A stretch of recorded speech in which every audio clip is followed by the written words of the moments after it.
En el mundo hemos visto cómo la derecha ha ido ganando terreno, sobre todo a la luz de los últimos resultados de las elecciones en Europa, en nuestro país. ¿Para qué hablar del arrollador triunfo del Partido Republicano en el Consejo Constitucional? A nivel político, a nivel central, el caso Convenio se ha ido tomando cada uno de los espacios, toda la arena de la política, y todo esto a 2 meses de la conmemoración de los 50 años del golpe de Estado. En la siguiente entrevista vamos a estar conociendo la visión, la mirada, el diagnóstico que tiene de todo este panorama Vanessa Kaiser, doctora en Filosofía y Ciencia Política, directora de Esfera Pública, muy activa en redes sociales, tiene miles y miles de seguidores en cada una de las plataformas. Vanessa, bienvenida a MOL TV, muchísimas gracias por acompañarnos. ¿Cómo estás?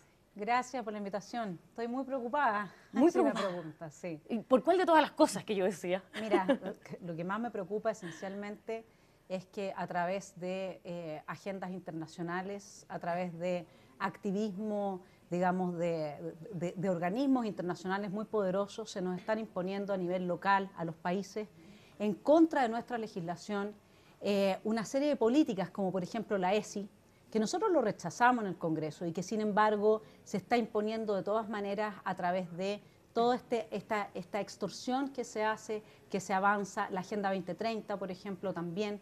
Nosotros no hemos votado por esos objetivos de desarrollo social, que son súper deseables, pero cuando tú empiezas a observar que quiénes son los que firman esto, quiénes son los diseñadores, los creadores de todo esto y cuáles son sus objetivos de verdad, en serio, te das cuenta que en realidad es toda esa izquierda que perdió la Guerra Fría. Son los derrotados de la Guerra Fría. La señora Alicia Bárcena, que hoy día sale su firma en la Agenda 2030 que implementa Chile, ella es admiradora de Fidel Castro y de Hugo Chávez. Toda esta gente es de extrema izquierda y por eso lo de las fake news, y es lo que más preocupada me tiene. Todo esto forma parte. El Foro de Sao Paulo acaba de hacer una declaración de fake news, exactamente igual que la ONU, exactamente igual que la señora Camila Vallejo. Y cuando la señora Camila Vallejo dice, pero es que esto se está haciendo a nivel internacional, ¿cómo es posible que ningún periodista le diga, y a nosotros qué nos importa si nosotros tenemos acá una constitución vigente que nos resguarda nuestra derecho a la libertad de expresión? Bueno, Y usted han habido varias críticas, de hecho ella misma salió al Claro. paso a explicar que esta es una comisión asesora, de acompañamiento, que no es vinculante y que lo que se busca más bien es que se den recomendaciones de cómo enfrentar este fenómeno mundial y que va a ser el mismo Ministerio de Ciencia el que va a determinar si es que se hace algo o no al final en la práctica. Claro, la ciencia, porque tú te das cuenta que aquí la ciencia sí vendría siendo como la etiqueta que estamos dispuestos a aceptar, esto es toda una manipulación, porque si viene de la ciencia, entonces es verdad. Pero resulta que la ciencia dice que biológicamente existe solamente hombre y mujer, pero eso no se puede decir, porque eso ya no es verdad. Entonces tampoco es verdad que si uno hace determinadas cosas, ¿no es cierto?, le va a hacer mal a la salud. Todo lo que tiene que ver con verdad lo están manipulando. Entonces cuando tú ves a la señora Camila Vallejo que dice, bueno, pero sí, mira, yo te lo leo. Acá tenemos al señor Antonio Guterres. Él es el secretario general de la ONU. Y ellos propusieron un código de conducta para combatir la desinformación y el odio en Internet. Esto viene de allá y ella lo dice tan fresca, tan tranquila, y ningún periodista le dice, pero señora, entienda, a nosotros no nos interesa de dónde viene. Chile es soberano. En Chile se respeta la libertad de expresión y usted no puede crear una comisión de esta índole porque usted no puede determinar qué es lo que es desinformación. Porque esta es una discusión que fue zanjada culturalmente en Occidente a favor de la libertad de expresión porque tú no puedes suprimir una opinión sobre la base de Claro, que es verdad o es mentira. todo lo que tiene que ver con la censura previa. Así es. Vanessa, pero enfoquémonos en lo que está sucediendo a nivel internacional, porque hace la crítica a la ONU, a esta Agenda 2030, pero si uno hace el doble clic sobre los ejes de la Agenda 2030, es difícil estar en contra. Habla de la erradicación del hambre, habla del acceso a la educación para todos los niños y niñas, habla de la reducción de la pobreza. Entonces, ¿cuál es el fondo de tu crítica a esta agenda que tiene muchísimos desafíos a nivel global, como por ejemplo la lucha contra el cambio climático? Claro, lo que pasa es que cuando tú lees El mamarracho rechazado, el 4 de septiembre también los títulos son tan lindos. Y si tú ves lo que, por ejemplo, fue una de las iniciativas del presidente Allende, OLAS, Organización Latinoamericana de Solidaridad. Todo es tan hermoso.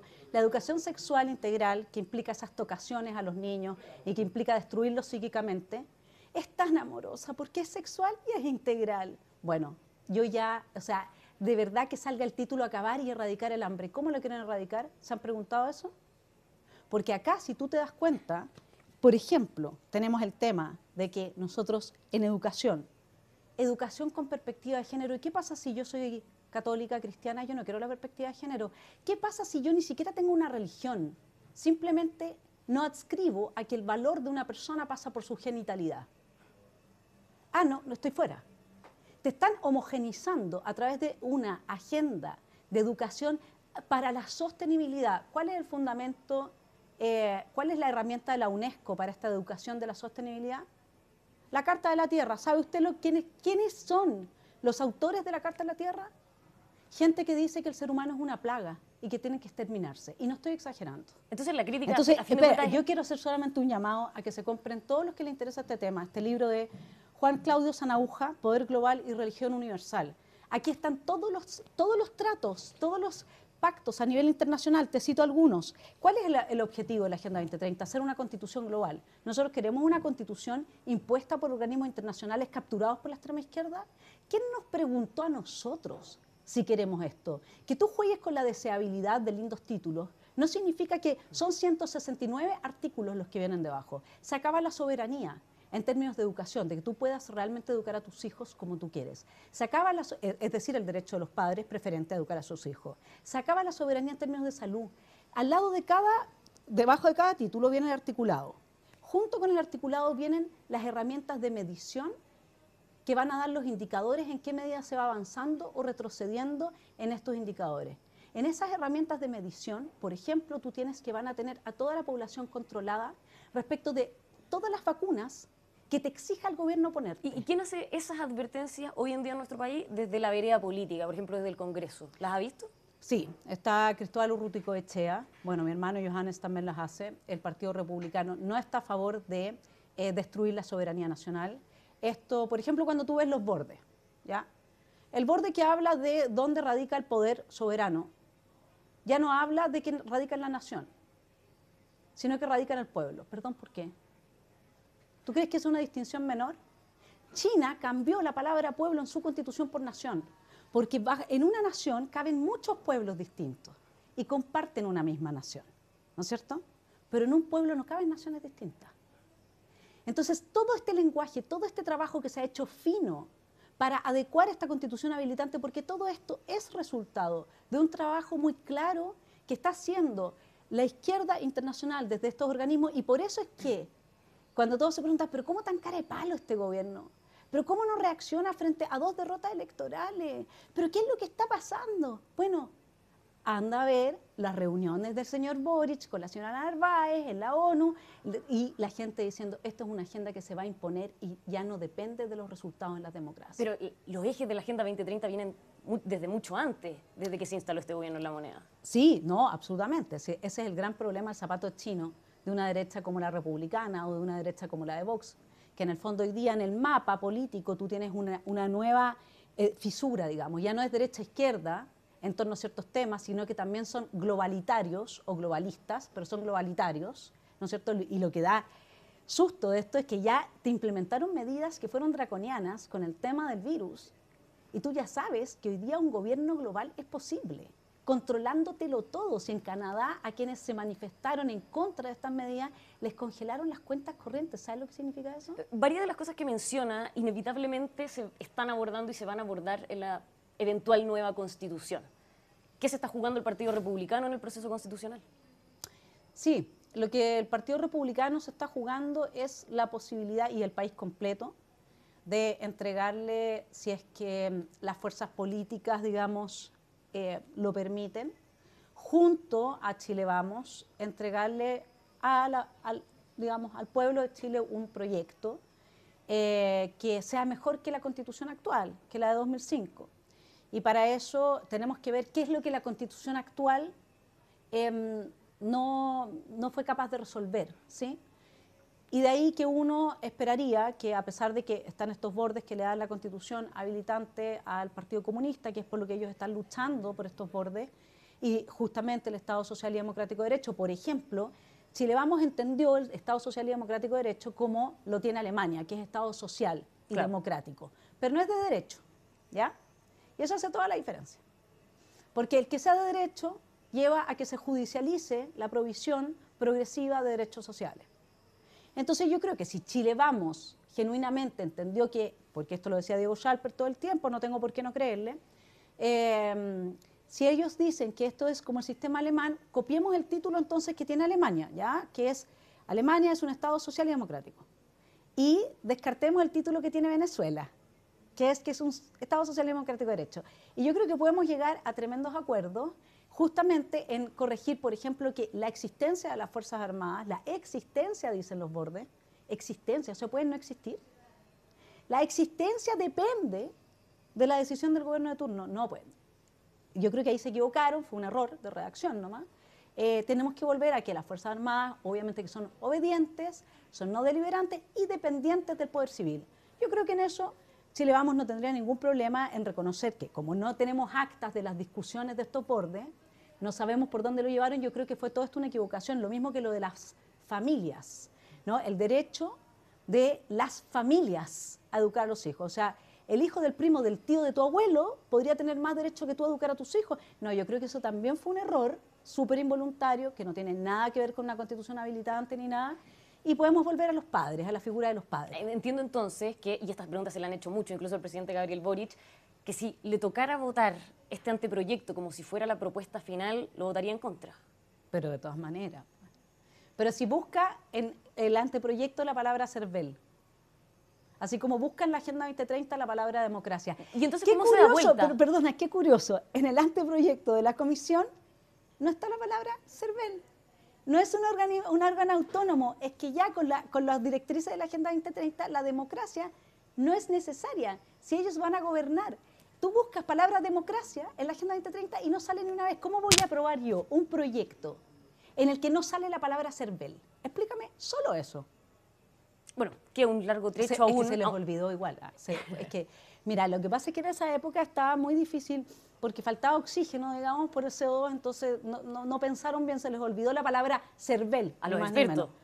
Claro, los expertos que además le entregaron, digamos, a los partidos políticos, que fue justamente lo que la gente en la segunda papeleta rechazó, la participación de los partidos políticos, porque están hasta acá con los políticos, le entregan todavía las directivas, el mandato sobre cómo tienen que actuar quienes sean elegidos democráticamente, y si a usted no le gustó el mandato que le dio la directiva, tienen el derecho a echarlo del partido.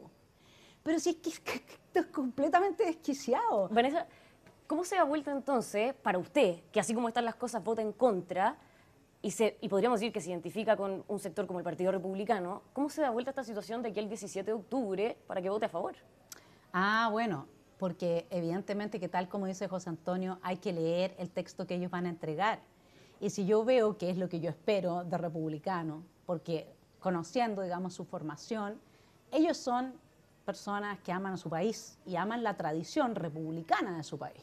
Es decir, solo la composición del Consejo para usted no garantiza el que su voto esté a favor de este. Pero si ya hablamos de que Chile Vamos está a favor de la Agenda 2030, fue Jaime Belolio el que propuso el proyecto de ESI, de Educación Sexual Integral. Eso es parte del zapato chino en el que está Republicanos. ¿Cómo gobierna Republicanos con un sector de la derecha que le entregó en bandeja al país a la extrema izquierda el acuerdo por la paz y la nueva constitución, la paz que nunca llegó? Acuérdate, 19.000 eventos tremendamente violentos en 5 meses hasta marzo, que ahí llegó la pandemia y se frenó el tema, digamos. Pero, y después, cuando está el rechazo de un 62%, corren a volver a pactar con la extrema izquierda. Es decir, aquí lo que no se quiere hacer es aplicar el Estado de Derecho, y si hay gente que promueve la violencia y que está involucrada con el crimen organizado y con la violencia, bueno, hay que aplicarles la ley. Eso es lo que no se quiere hacer. Y zapato chino porque obviamente Republicanos se juega mucho más que el texto constitucional este 17 de diciembre. Mira, yo no creo que Republicanos va a hacer un análisis, o por lo menos así como yo siento que ellos están hoy día, yo creo que ellos quieren entregar lo mejor en serio, y que lo mejor va a ser respetando la tradición republicana constitucional de Chile. Eso quiere decir que frente a lo propuesto por el Comité de Expertos, la Constitución de 2005 es mucho más importante. Por lo tanto, hay que hacer dialogar la Constitución del 2005, que es la base, de manera de no hacer de todo esto un proceso ilegítimo, porque es nuestra Constitución vigente y tenemos que afirmar la legitimidad de este proceso desde la perspectiva de que no vamos a aceptar que esta Constitución sea descartada cuando lo que implicaba el plebiscito de salida era que esta Constitución era que quedaba vigente. Por lo tanto, lo que republicanos tienen que hacer para mostrarle con transparencia a la ciudadanía el proceso, es decir, nosotros tomamos nuestro punto de partida la Constitución de 2005. De ahí vamos a ver qué es lo que entregaron los expertos y lo vamos a hacer dialogar con las indicaciones. Pero la Constitución del 2005 es el fundamento de toda nuestra tradición hacia atrás que tenemos hoy día. Es legitimar esa Constitución, es lo que permitiría que la gente no dijese, bueno, no valió de nada ir a votar porque nos quitaron nuestra Constitución igual. Si mucha gente fue a votar, apruebo diciendo en el plebiscito de entrada, bueno, pero no importa, si queda la grande, nos quedamos con nuestra Constitución que tenemos.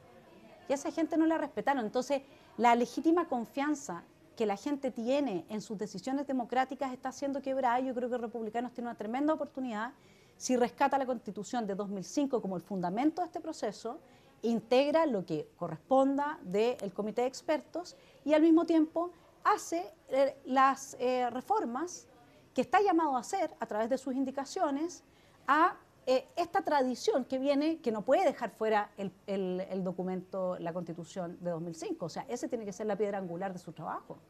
Todo esto que estamos conversando se enmarca en un año y lo vivimos en un año muy importante para la política chilena porque estamos a nada de la conmemoración de los 50 años del golpe de Estado. Y ha habido en las últimas jornadas, las últimas horas, podríamos decir, Vanessa, toda una polémica por las declaraciones de Patricio Fernández sobre el golpe y la mirada de su origen, de qué nos llevó como país a eso. ¿Qué le parece? ¿Qué análisis hace usted de todo el episodio, de la polémica en sí misma, que terminó con la renuncia de Patricio Fernández? Bueno, yo espero que personas como Patricio Fernández, como Sergio Mico, como Christian Banken, se pongan definitivamente del lado de la democracia, entiendan la naturaleza psíquica de las personas que son totalitarias, entiendan que tenemos que luchar por la defensa de nuestros derechos políticos que la Agenda 2030 viola sistemáticamente, porque de hecho no contempla ni siquiera la democracia. Entiendan a lo que nosotros llegamos cuando en definitiva, y esto no solamente pasa, ojo, en la izquierda, o sea, los termocéfalos están repartidos en todo el espectro político, digamos. Entonces, no entender que de lo que se trata es de dialogar, que de lo que se trata es de cuando hay que hacerlo firmemente, también hacerlo firmemente. Lo de Fernández es francamente absurdo. Piensa tú en Mauricio Rojas, cuando fue ministro de la Cultura. Lo sacaron en 2 segundos por decir algo que es cierto. Yo estuve trabajando en un Fondesit en el Museo de la Memoria, estuve un año yendo al Museo de la Memoria. O sea, aquí se cumple eso de la cultura de la cancelación. Esto es absolutamente cultura de la cancelación y si nosotros seguimos entregándole digamos, la legitimidad moral a la extrema izquierda con su asquerosa perspectiva de género, que nos reduce a una cuestión genital, con la definición de todo lo que está bien y lo que está mal en nuestro mundo común. Esto va a seguir avanzando. Estas son las primeras víctimas. Pero hoy día está lleno de víctimas silenciadas en las universidades, obligadas a hablar un lenguaje inclusivo que no quieren hablar porque si no pierden su trabajo. La salida de Fernández, Vanessa, ha sido considerada como un triunfo del Partido Comunista. ¿Qué rol está teniendo a su juicio el Partido Comunista dentro del gobierno en un momento donde además el Frente Amplio está bien alicaído, por decirlo menos, a propósito del caso Convenio? A ver, lo que pasa es que yo creo que hablar de, por ejemplo, Podemos es hablar del Partido Comunista, hablar del Frente Amplio es hablar del Partido Comunista. Yo no creo, ellos tienen exactamente la misma ideología. Cuando tú observas la figura de Allende como la figura aglutinadora con todo el proyecto totalitario y el abrazo que ellos hacen de dictaduras como la de Venezuela, Cuba, etcétera, es una obviedad que el Partido Comunista ha decidido en las nuevas generaciones formar partidos que tienen exactamente el mismo ideario, a lo que se suma el neomarxismo, que viene con toda esta deconstrucción, etcétera, que se cambien el nombre. El Partido Comunista está dirigiendo prácticamente todo esto. Y al final son las personas más experimentadas dentro de lo que es este diálogo con esta juventud que está sirviendo de punta de lanza para implementar en Chile la nueva moral, la moral sostenible de la ESI, de la perspectiva de género, de la destrucción de la meritocracia, el ataque radical al cristianismo, etcétera. ¿Logra un nuevo protagonismo, un nuevo aire a propósito de la situación de los convenios del Partido Comunista? Es que yo no creo que el Partido Comunista no le afecte profundamente todo esto, porque la gente no me parece que haga una distinción tan grande. Es como que tú digas, bueno, ¿en cuánto se distingue Renovación Nacional de la UDI? Las personas de a pie, claro, les suenan los partidos, pero no creo que hagan una distinción. Yo creo que en general las personas entienden que hay una izquierda que es violenta, que llegó al poder y empezó a indultar a los criminales, les sacó las querellas de seguridad interior del Estado, etcétera, que hay gente de izquierda que era más demócrata cristiana, etcétera, que raramente se perdieron, que qué pasó con ellos, que hoy día son los amarillos, que hay gente de derecha, Chile Vamos, etcétera, y está la extrema derecha, que es por la que la gente votó ahora porque ya no quieren más con los políticos de la casta tradicional. ¿Hay algún líder político que a su juicio para usted valga la pena en estos momentos, que sea un líder innato, que pueda sacar de alguno de los debates el país adelante? ¿A quién mira usted? No, como líder político yo creo que no está fácil eso. Me parece que evidentemente que producto de las victorias que ha tenido el Partido Republicano, José Antonio, hoy día aparece como una figura bastante coherente, como una persona sensata, razonable. Pero eso de mirar a alguien así como un líder, al que... No, yo creo que hoy día en esta situación democrática horizontal, digamos, en que nosotros somos personas que no estamos buscando a quién idolatrar, como el señor Boric con el señor Allende, que necesita un líder. Yo creo que hoy día estamos todos dialogando, me parece que hay gente muy buena, en republicanos, en amarillos también me parece que hay gente muy buena. Creo que es fundamental que aparezca un partido a la derecha de republicanos para que se saque esta estigmatización permanente. Sé que hoy día Evelyn Matei está bastante bien evaluada, lo cual llama la atención porque ella ha hecho declaraciones de que ella es una persona de izquierda y por lo tanto nuevamente tenemos el problema de un centro político de derecha que se declara de izquierda. Entonces yo no sé qué están haciendo las personas que no son de izquierda todavía en Chile Vamos. Deberán de formar un nuevo partido o irse a republicano. No veo un futuro posible entre Chile Vamos y Republicanos Unidos. Yo creo que puede haber un futuro posible en la medida en que las facciones de izquierda que habitan en Chile Vamos y las facciones globalitarias se vean mermadas en su poder, pero yo hoy día lo que estoy observando con el apoyo que se le está dando a Evelyn Matei, una mujer que se abraza con Cataldo, ¿no es cierto?, y que dice que son todos tan buenos, etcétera. Está bien, ella tiene buena imagen pública y yo no le quiero rayar la pintura, pero cuando ella está diciendo que el 72% de lo publicado por republicanos en redes es en contra de Chile Vamos y no en contra del gobierno, yo la verdad es que le hago la pregunta a la señora Evelyn Matei si ella fue detrás de cada una de sus cuentas que ella analizó o que el equipo analizó y vieron si eran miembros inscritos en republicanos o no. Porque perdona, déjame terminar, porque lo que yo creo que Evelyn Matei tiene que hacerse cargo es que si hay una crítica tan feroz hacia su sector, es porque lo han hecho pésimo, es porque violentaron el resultado y no hicieron otro plebiscito de entrada.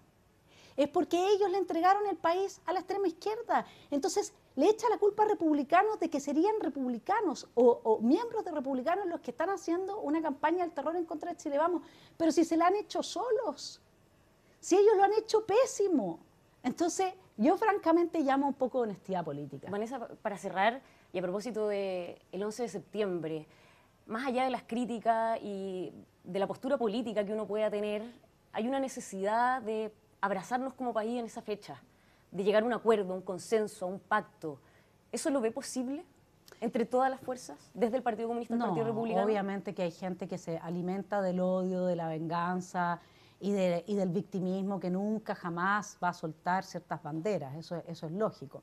La pregunta, porque mira, en teoría política, siempre que se habla del contrato social, todos sabemos que nunca todos los ciudadanos van a estar de acuerdo en una sola idea. Eso es absurdo y por lo mismo lo de la Agenda 2030 también es absurdo porque nos pone a todos como si fuéramos una homogeneidad capaces de aceptar o de abrazar las mismas causas, etc.